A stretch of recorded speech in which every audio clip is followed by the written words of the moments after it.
Okay, I'll just preface before because you brought it up. This hang up people have with Christianity. Who said sounding like a Christian is bad? Like I don't. Oh, okay. Their whole religion is a sham. That's a farce based off of Yiddishkeit. And like we're going to learn soon in Rambam at the end, the Rambam says that this religion was created, or at least the Eibishter made it, that it took off, in order that everyone finds out about Torah and mitzvahs and Mashiach. And they got the details wrong. Everyone knows about the Eibishter. So the fact that it sounds Christian, that's not even a real taina. That's just nothing. You're not saying anything. I mean, like that makes you uncomfortable. Maybe you don't have to not do Judaism because it sounds Christian. You have to discuss the merits of the thing for its own. Is it true? Is it right? Want Moshiach now.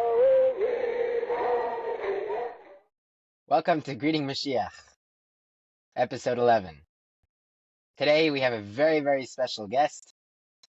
I'm just kidding. We're gonna be talking about ourselves. You know, we spoke to two very illustrious people. Each one had something different to say about Mashiach, and that's going to be the point.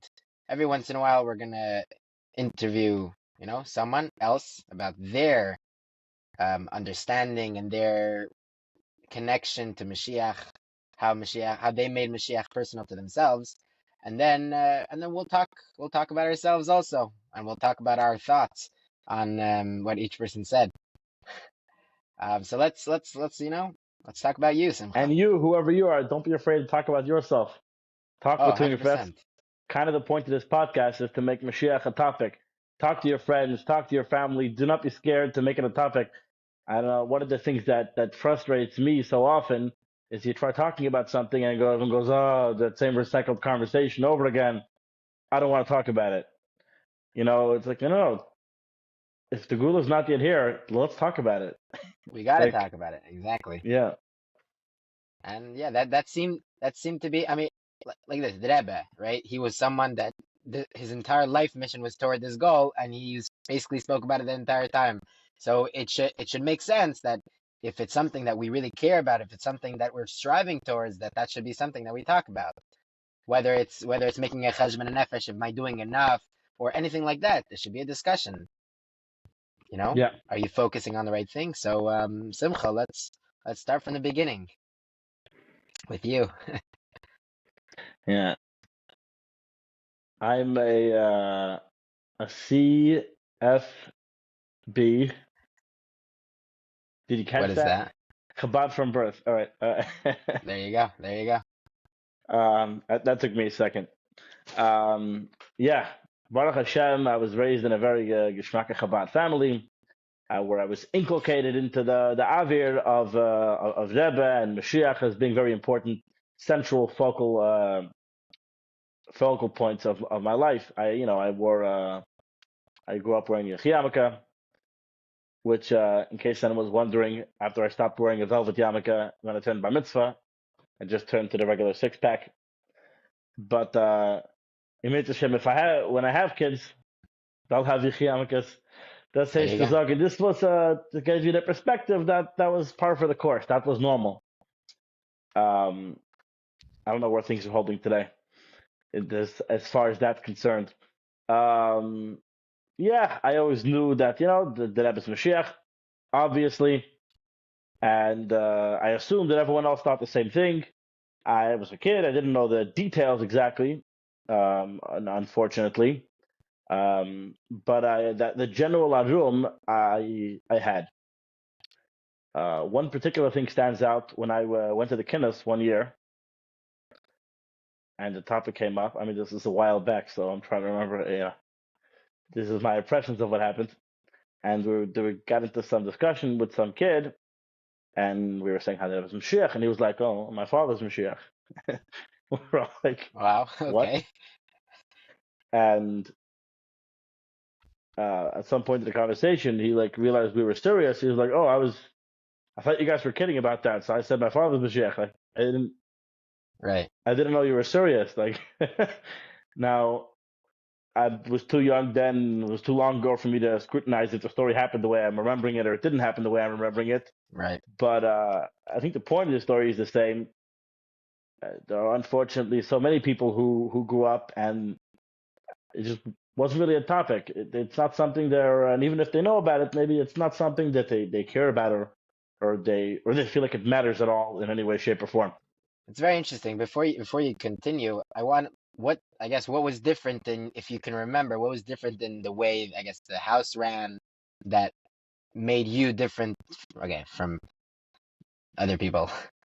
In the sense of, like, what was it that made it so, like, Well, obviously I that don't I know was if I Mashiach? felt What was different it that made it? I don't know if I felt different at the time. I mean, that was normal. Hmm. That was being Chabad. That's what it was. Um, at least as far as I was concerned, there wasn't another version. I mean, I knew there were people who didn't say Yechi, but like there wasn't another version of Chabad where the Rebbe wasn't Mashiach. I think it was clear that everyone knew the Rebbe was Mashiach, and I was under the impression that everyone felt it was important. I think it was just people who felt that because it might be Merach, people from Chassidus, we don't talk when you're on Shluchas, you don't talk about it so much. In Hmm. But Cheder, in Right, but in the house, you're saying the majority of Chabad should be the same. yeah, I grew up in the Cheder in Los Angeles, and there, we said Yechi after the 12 Sukkim by rallies. This was normal. This was I That was the cannot thing. talk for other communities, but yeah. Interesting. Wow. So I guess continue. So you left. Yeah. So I guess this is Cheder. So in Cheder itself, was there anything part of the chinuch in Cheder that gave you this concept, or most of it was from home, Um, I like don't recall from your father? details. I would assume most of it's from home, but like I said, also the fact that you say Yechi by rallies and Cheder, etc. That definitely is a big part. And the Rebbe Right. spoke. It was a central thing that everybody agreed. The It Rebbe, was the most Rebbe right. speaks with regards to general education by Gentiles in public school, by Goyim, that the importance of having first the Rebbe wanted a non-denominational prayer in school. There was a very interesting letter that Rebbe sent to Congress to be part when they were trying to make an amendment for to have a non-denominational prayer. The Rebbe wrote up a whole letter on the topic, and in there he explains that if something is important, it's part of the school day. The kid knows that what's important is part of the school day. Whatever separation of church and state cheshbonius you tell him, he doesn't know what you're talking about. He knows that it was not important enough to be part of his school day. And things that are, it leaves a big indelible impression that this is important. These are the things you're going to need. So when you have as part of the school program that we say and this is that leaves a big impression. I think that's a very big important part of it. Then there's obviously the teaching directly, which I don't think there was that much of. Obviously, some teachers were more, so to speak, Mishachist than others. I wasn't completely oblivious to the fact that there are Mishachistim and antis, but again, it was more of a technical. Obviously, the Right. Rebbe's Mashiach. And when we say we want Mashiach, it's clear what we're talking about. That this is our Rebbe. Maybe we don't talk about it so much for whatever reason. We talk more about the Rebbe, but it's one and the same thing, really, if we're being honest. All right. So continue. So now going after. So I guess that was your whole Cheder. Now going into yeshiva, was there, like, did it continue So on into going into yeshiva? yeshiva, right? So that's when you start really learning stuff more yourself and not just getting taught things. Um, and you start going through the sikhos, Nalf and Bays. Uh, again, obviously hard to remember exactly how things happened, but as I recall, there was at one point when I realized there are no more sparks, and I didn't recall. It could have been I was told it as a kid. Um, but I didn't at that point in yeshiva. I didn't recall learning that in particular. As I said, I didn't really know the particulars, and that was a little bit of like a oh wow. I don't remember exactly when this was, but it was like yeah wow that's a big deal. So like Yeah. we're actually done. Um, wow, you know that was obviously a big deal.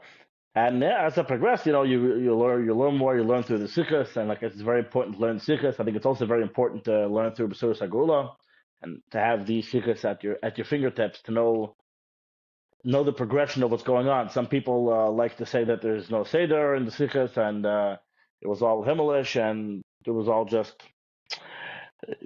did ever talked about this, did ever spoke about that. It's hard to really figure out the cohesive Right. understanding It's and very progression of interesting. events. I was reading someone that wrote an article on, like, the Sikhs, and they were they split it up into, like, topics. Like, the Rebbe spoke about this week. The Rebbe spoke about this. But when you look at it as a progression, correct, like you said, it gives you a whole new understanding and a whole new option base. Yeah. There are some people who try to not make sense of things. I try to make sense of things. This is not only with regards to Mashiach, but it's with regard to everything really. And a little while back, a few months ago, I read the Biel's famous To'isi article on the Kfar Chabad. I got my hands on it. I had never read it before. Rabbi Yael obviously pretty much invented the whole Mashiachist movement. I mean, There you go. the Rebbe invented it, but Rabbi Yael was the one who was at the forefront of the entire movement. So I wanted to see what is it that he actually said, and I read through it. In the beginning of the article, I think it's very Geschmack. He says not to be delusional about Gimel Tammuz, to pretend like nothing happened, everything is fine and dandy, and life is continuing as normal. You're doing a disservice to the Rebbe. You pretend like everything is fine. Everything is not fine, and that even whatever you want to say about Huba Chaim and all this stuff, to pretend to be delusional about it is not the answer. Interesting. And then he got to the the part that everyone knows about, and he said that he understood, for one thing, that you could do, so to speak, math in the Rebbe's Torah. 1 + 1 = 2, and therefore Gomel Thomas is not going to happen, and etc. And his math doesn't work out. So basically, I'm out. I don't know what anything means. Don't ask me any questions. I don't know. What it says in the Rebbe's Sichos, feel free to quote, feel free to tell over, word for word, whatever it says. It's emes v'yatzel anach and chas v'shalom to say that one word of the Rebbe's Sichos are not the ultimate truth. What's the pshat? I'm not gonna reach any of my own conclusions. And he was basically with that Masalik himself from. And some people say, yeah, you're just making a revisionist history. Oh, you're retouching. Nobody would have understood when you heard he gives Mangulasem. The obvious understanding of the Gigas Mangulasem is that we're gonna have the Gula. The Rebbe says Mashiach Zemidos, I'll gag with Mikdash, and then this is Shana Shemalach Mashiach Nigel. I understood that to mean one thing. Right. It seems like that was the thought. That was everybody's vibe, and yeah. And they were correct for thinking that at the time. Right. But like I said, it's the Rebbe told over the Sikhs not that we should not understand them. He told over the Sikhs that we should understand them. The Rebbe didn't, and so many of the Sikhs are practical. They have actual consequences. Chaysara is perhaps a prime example of the Rebbe talking to all the shluchim and saying we finished Avodah, and now it's time to change the Avodah because when there's no more sparks, and now we're focusing on greeting Mashiach, who's here, and it's the Rebbe, and he's Mashiach, and let's go greet him. That's not something you can go back from. That's not a Yehid Otzen. It's either true or it's not true. Either there's more, and the Rebbe's the Meshalech, so it's his call. Nobody else can make that call. And he said that we're done with classic shlichus as an inim b'fnatzmai. We're moving on to greeting Mashiach, who's here. So that's not something you could just tie on at all. That's in Himmel somewhere. But down here in the real world, that's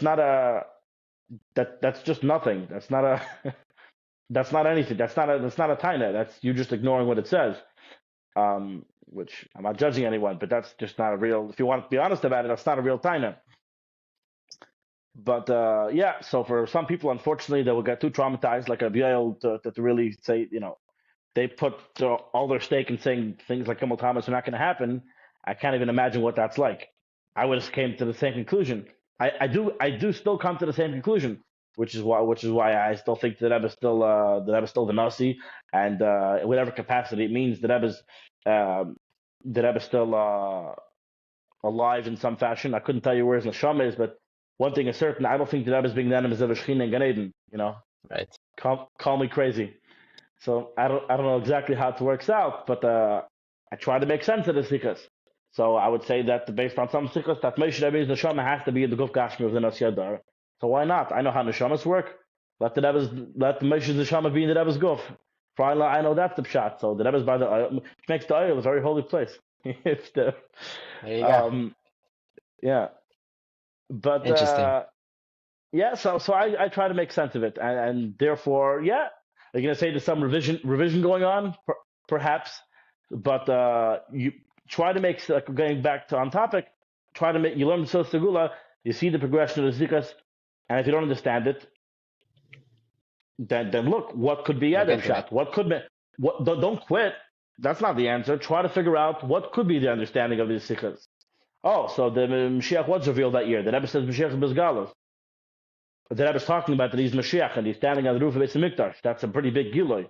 Oh wow, like that's the year Mashiach revealed himself. Okay, he didn't take us out of Golos yet, but okay, so the Gula is here. It's all the way to this world. Well, maybe the Rebbe is true, and that's what he wants us to open our eyes because he wasn't kidding, and obviously that the Gula is really here.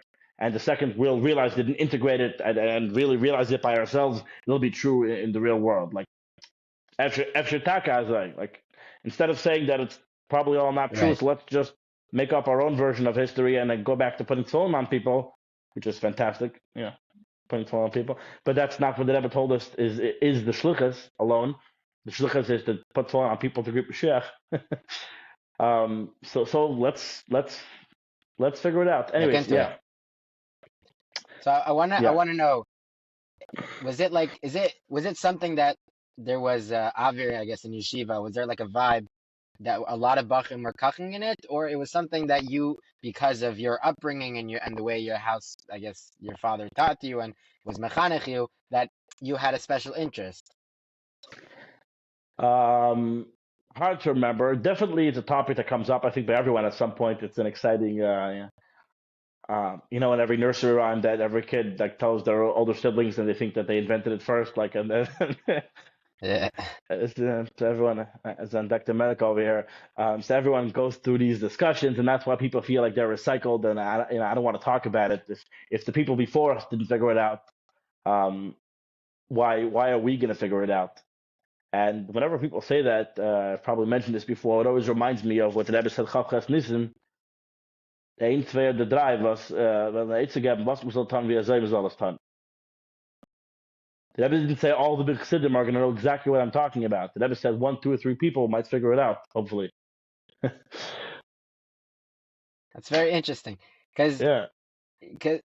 So the point of my question, there was a little something else to that question, was A subtext. essentially, yeah, subtext was like, were there mashpiyim, were there people that were like guiding you and helping you? No, okay. I started talking about Tzivishim Bachim Malay, which obviously, like any Right, other, so there was both. it's a good bullshit. I guess, right, I didn't But ask the no, second part of the question. as far as the yeshivas are concerned, it's not a real topic at all. Yeah. Not even nothing. It might as well. I spent 5 years in Los Angeles. I love the Roche, great guy. We didn't get that. We didn't get the Zal yet. We didn't get but those 5 years I spent in LA. Obviously, because the Roche being who he is, it's the top Bacham things that Bacham brought up with him. And as I understand it, he has a problem with saying that the Rebbe is Mashiach because the Rebbe wasn't Yaakov Kol Yisrael, but the Rebbe will end up being Mashiach somehow. I don't know. Some halachic hang-ups on exactly how it works out. But yeah, it's not really a topic. I will say, when I got to Ali Torah, in the rule book, they make you the paper they make you sign, at least in my days, was you're agreeing that in this yeshiva we say Yechi after davening, and then and you sing it by Fabrengens, and you're agreeing that you are fine with that. Wow. And you don't have any problem with it. You're not going to publicly, Right. And at one point during the year, all the mashpiyim some of the mashpiyim spoke about the importance of asking the Rebbe to be Mashiach, and then asking the Rebbe to be Mashiach, writing your name and asking the Rebbe to be Mashiach, the Chasimus. And they actually had a thing which to make Chasimus, which most of the brachos, so was all, there was one night during Night Seder, there was a bunch of speeches about it. Most people didn't take it too seriously and thought it was a bit of a joke, unfortunately. But yeah, as far as some of the mashpiyim were concerned, at least, not that it was a topic most of the time by Fabrengens, but that did happen. That's like I mentioned previously, it leaves a mark, an impression. It's very important. But yeah, generally speaking, as far as the yeshivas are concerned, this is not. They're much more focused on the present, on being a chassid and learning chassidus and eskashus to the Rebbe and the challenges of Bachrim. And for all anybody knew, the whole Mashiach thing never happened. The whole saga. Yeah. Wow. I don't think that the yeshivas in Tafshin Mem were very different than the yeshivas the way they are today, for the most part. So far as the discussion, I mean, things change over time, but as far as what's the whole point of it? The point in Tafshin Mem was to be a Chil Shabachar and go on Shluchas or whatever the point was. It's largely the same today. Was my impression. I'm interested to know, I guess, continue with your impressions and your opinions. What do you think? Why do you think a lot of Bachram didn't take it seriously? I'm interested At that to point, think certainly about. once someone comes to Alitaida, everyone pretty much has their opinions already. And most Bachrim, I think, are not, so to speak, what you'd call Mashiachist. Most people are not convinced that it matters that the Rebbe is Mashiach. They think it's irrelevant for whatever reason. Interesting. And they've already got so um, desensitized to the whole thing and have an icky feeling about the whole discussion even. It's just politics. It's stupid. And I don't know if they know the details of the whole saga with David Nachshon, or they don't trust his account of what happened, or the things. It's something that's not discussed, and about the importance of these chesimus and the interest that Rebbe had in these chesimus, and how much it was dependent on the people to want it. And when the people didn't want it, then the Rebbe also backed away from it. You see, that's how it happened. And they just I think there's a few generations here. There was the people themselves who were most people were all for Mashiach, and in the nuns. That was very very few people then were there were some, but people who were there certainly were living the Bachim who were there b'shas Meiser were obviously everyone was coughing. Everyone thought that I was taking us out of Galus any second. Few people will deny that. But then after Gimel Tamas, people kind of tried to figure out some sort of ideology to keep going. And we don't have to go through the whole bloody history of the nuns. People who are Yeah. there could tell you. I wasn't there. But they they landed on some sort of ideology, whatever it is. We're going to treat Gimel Tamas like they're like Yishvat, and we're going to they became, so to speak, rules in place about the way we do things, and this is what we talk about. These are the important things, and this is the type of Rebbe we're gonna have and talk about, and this is what it is. And things that don't fit into that narrative are not important, and we're gonna put them outside. And we're not really going to talk about them so much. And even though they know it's important, maybe they didn't speak about this, and their kids grew up in a house where this wasn't important, so they grow up thinking either it's not true or they actually think it's not important. Um, and then when they hear other people talking about it, it's not on their radar. This is not something that's important. I don't care about that stuff. That's not something that talks to me. I care about the Rebbe and being chassid and going on shluchas, but that the Rebbe's Mashiach is just come on. They can't give you a reasoned argument why it's not true, but they don't. I'm interested to get your opinion on this because this is what we're doing. I'm interviewing you and I want to get your opinions. Um, I've heard many people say, I guess older Lubavitchers and even some younger, that 99.9% of Lubavitch believe that the Rebbe is Mashiach. The argument is if we should publicize it. My question to you is, do you think that's still true? Because this is the true Scotsman fallacy. For those who don't know, it's there's some arbitrary measure of what a true Scotsman is. And when someone says, "Well, I know a Scotsman, he doesn't do that," you say, "Well, then he's not a true Scotsman." Uh, So there's no way to prove it really. But right. right, I would say that anyone who thinks that the Rebbe is not Mashiach is either themselves delusional about the things the Rebbe said, or thinks Chas v'Shalom that the Rebbe, um, I'll just say, was talking somewhere in the Himmel. The nice version is that the Rebbe was talking somewhere in the Himmel, and even though it sounded like he was talking in real life, and there's no real way to understand what he wrote to be understood that he was talking in reality.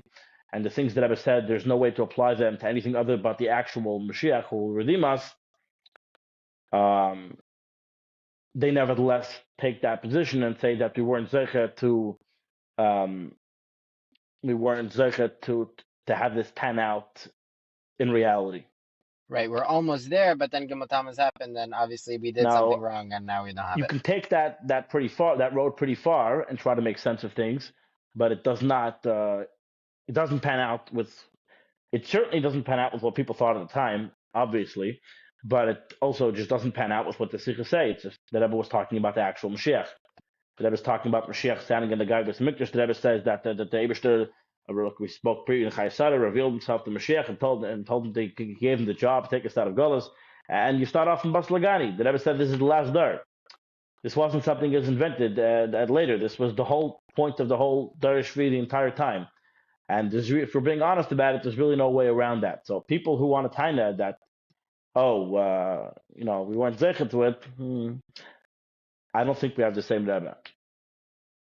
And quite frankly, you can consider yourself whatever you want, but when I say Lubavitcher, that's not what I'm talking about. I consider you friends of Lubavitch. You're a great guy. You respect the Rebbe and the Sikhs, but if you don't think that everything that Rebbe says is true to the fullest, I just we're not on the same page at all. We don't have the same starting point of what it means to be a Lubavitcher at all, which is another great question. And I don't know if it's up to me or any one person to say what's a Lubavitcher, but I could just talk about what I say when I mean Lubavitcher. If you don't think that is Mashiach, either you're a Lubavitcher who's terribly ignorant, unfortunately, very possible.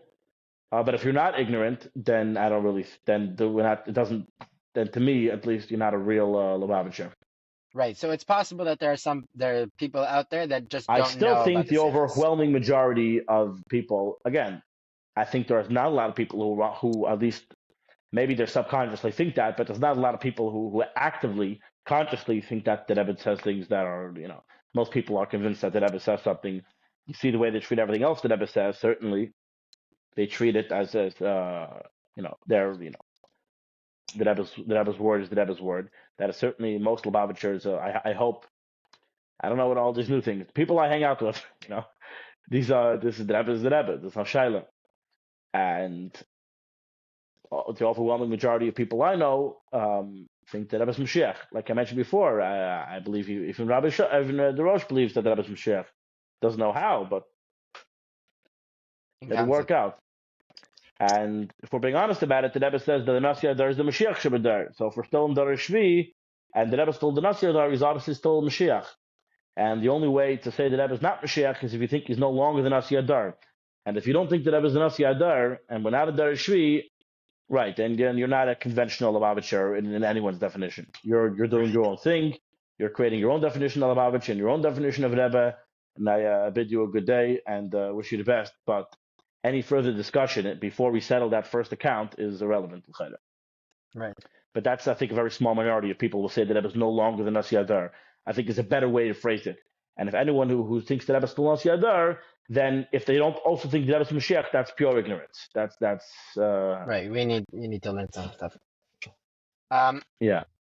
Let me ask you.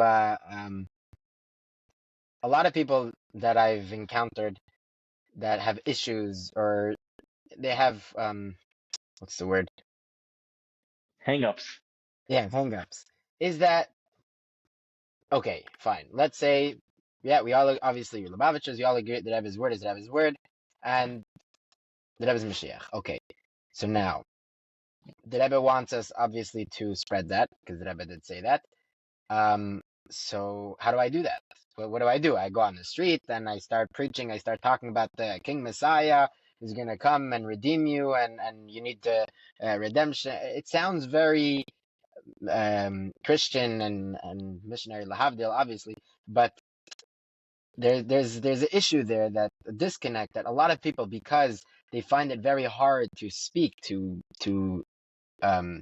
give it over, that instead what they do is just to shy away. I'd rather not talk about it at all. Don't bring it up. Don't, let's not talk about Mashiach because there's a lot of things that I can't explain. And if someone has a question, I need to be able to answer it. So I'm just not going to talk about it. Don't start talking to people about Shabbos if you have no idea what Shabbos is yourself, right? So I'll just not talk about it and then whatever. So Yeah, no, that's definitely a very prevalent feeling by probably most people. Um, So I guess my question for you is, how would you answer someone like a question? You're walking down the street. Okay, so let's do scenarios. Scenario number one: you're walking down the street. I'm Miftaim, and how would a person that is living with the Ein Neitzik Shlichus, the one and only mission, how would they approach tefillin? okay, I'll just preface before because you brought it up. This hang up people have with Christianity. Um, who said sounding like a Christian is bad? Like I don't. Oh, Okay, okay. Their whole religion is a sham. That's a farce based off of Yiddishkeit. And like we're going to learn soon in Rambam at the end, the Rambam says that this religion was created, or at least the Eibishter made it that it took off, in order that everyone finds out about Torah and mitzvahs and Mashiach. hmm And they got the details wrong. And when the real Mashiach will come, they'll realize Asher Sheker Hinchelu Avisayim, and they got the details about the Torah wrong, and about the mitzvahs wrong, and Mashiach wrong. But these are concepts that Rambam says that even the EIAM, everyone knows about. Everyone knows about the Eibishter. So the fact that it sounds Christian, that's not even a real taina. That's just nothing. You're not saying anything.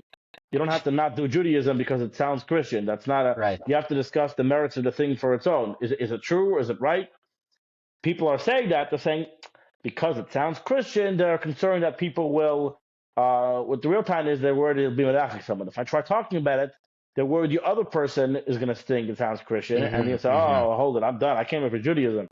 I could say, at least in my experience, uh, that's never happened with anybody that's fry.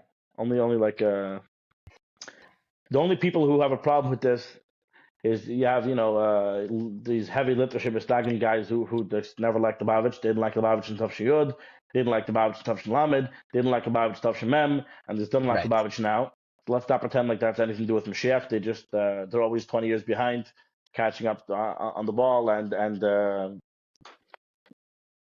I wouldn't stop and just like previously we didn't care about we did not do mitzvah. Just recently there was a story going around of an agent by a certain person who Yeah. I don't know if you guys might have seen it, and someone asked him Mashaila that Bob Shabakar asked to borrow my phone to put phone on someone, and I didn't give it to him, and he wanted to know if he did the right thing, and he was like, absolutely did the right thing, shouldn't give it. Um, this is Still around, I guess. yeah, there's such a thing. It's not as much as but that used to be much more normal. So as far as from people who don't like Chabad, don't if you're getting hung up on that, I can't help you. And as far as the fried people, I think it's just more about yourself being comfortable with this idea. People feel awkward about it. It doesn't really sit well by them. Or to quote the Rebbe's Lashon, es kommt an schwer la hachte dus nakoda of Mashiach, my people. And because they don't feel comfortable with it, they feel awkward talking to someone else about it. And that's really the problem. But I have not found, or let's go back to the same scenario. You're putting phone on someone, you're talking to him, and you have more than 2.5 seconds to just putting on tefillin, right? So you tell him, certainly if you're going on America Shlichus and you have 10, 15 minutes, or even longer, you're Right. sitting You in go to someone's someone's house house. and you're talking to them for an hour. But if you're telling them about the Rebbe, that there's this guy, the Rebbe, together with that is what once you explain to them, and I'm assuming you're explaining to them somewhat what the Nasi Adar, that he's the Moshe Rabbeinu of the generation. Together with that comes the fact that the Nasi Adar is the Mashiach Shabadar. That's not a difficult jump. It's the most logical jump in the world. It makes so much sense. If the Rebbe is the leader of our generation, then the Rebbe is Mashiach of our generation. And not only that, and you explain to them in normal ICS that the Rebbe told us that there's, so to speak, there's a job of exile, there's a Golos job, and we have to do enough mitzvahs to earn and deserve the redemption. We've done that, and now it's about getting ourselves ready and preparing ourselves and learning about the redemption, and then He will take us out of exile. Let's get ready to greet Him. Let's prepare. Let's just like you prepare to greet a king. This is very exciting. Let's do mitzvahs now and put ourselves in the right frame of mind to actually be redeemed. That's a very normal thing to tell everyone, whatever level they're ready to hear. There's the 5 second version of that, and there's the half an hour version of that. But that's not a crazy thing. It's very normal. And I've yet to find a Freya person who I told that to who was like, "Oh, hold it, I was with you up till Mashiach about the Rebbe business and the Rebbe stole the Rebbe somehow, but Mashiach, that's Christian." It's never happened to me personally, Right. Right. unless someone who's already initiated and they went to a snag yeshiva and has a hang up with you anyways, only coming from that sector. But Freya Eden, who you're talking to, said they don't have a problem with this. They're very happy to hear it. I have to quote Mordechai ben David. I have good news to tell you. Mashiach's on his way. This is happy news. This is Right. not. This is not scary. Stop being scared of this news. People would love to hear that Mashiach is here. One of the reasons I think it's so difficult is because everyone who wants to talk about it feels like they're the only one and they're a Meshuggah. You learn the Simcha of Chayesara, and the Rebbe says there we have to send out a memo to the whole Chabad movement, and we have to change the way things are run around here. The Rebbe wanted to reshape the entire theme of the movement of Shlichus, of Chabad Lubavitch. And when you talk to people, first they tell you that the Rebbe doesn't say that. After you convince them that the Rebbe says, they'll tell you that it happened already. So All right. it's like you can't have your cake and eat it. You say, what do we? First they say the Rebbe doesn't say that. Once he says, we are doing Kabbalah Mashiach Tzedekenu. Okay, fine. But L'Poel, I don't think that Chabad movement, as I mentioned before, going to yeshiva has been entirely reformed or reformatted. On the large, it hasn't. And most people just follow whatever is popular. And they'll come up with svaras. I don't mean people are zombies, they think. But their svaras will align, and they'll come up with svaras that will align with whatever is the popular understanding. They will attempt to, obviously, everyone, people have Ntias and Seichel explains Chassidus, and people are naked towards trying to find a way to explain whatever is the mainstream opinion on things. And the mainstream opinion of Chabad today is that it doesn't matter that Rebbe is Mashiach and it doesn't matter, and to just put phone on people. But that is the mainstream opinion, and therefore people try to find scholars to explain why that's correct and why that makes sense. But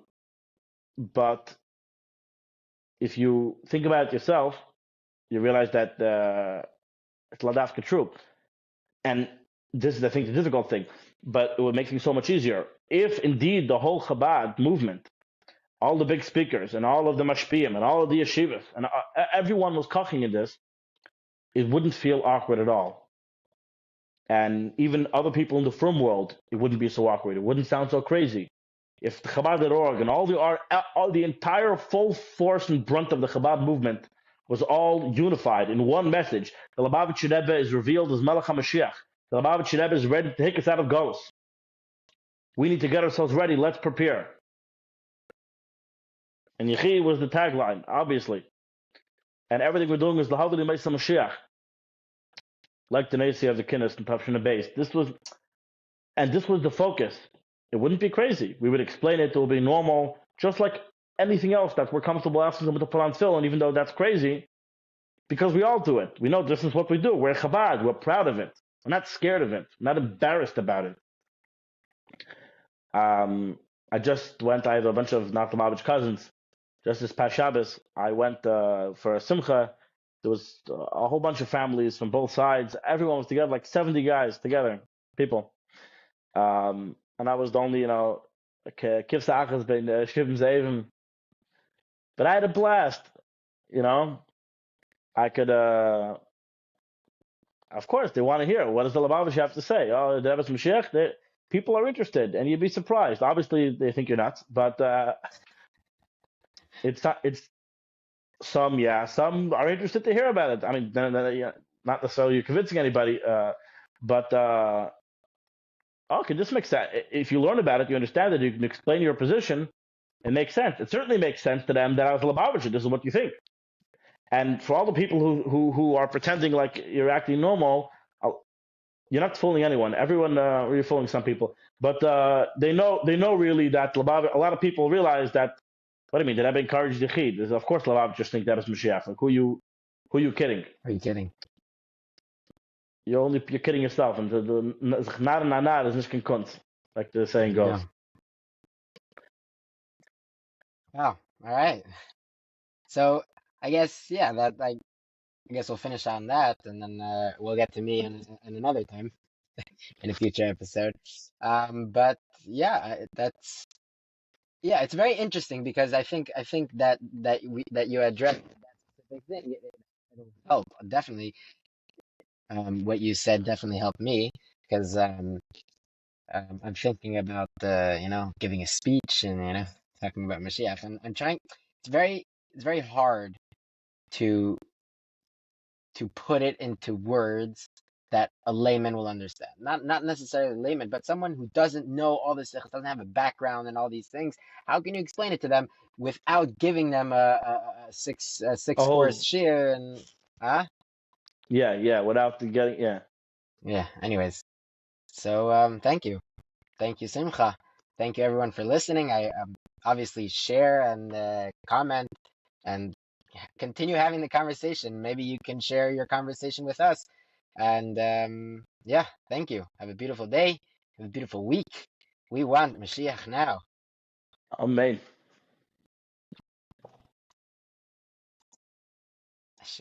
ועד כדי כך המדב גולהוב der עם soll nachri sein, יחי המלך.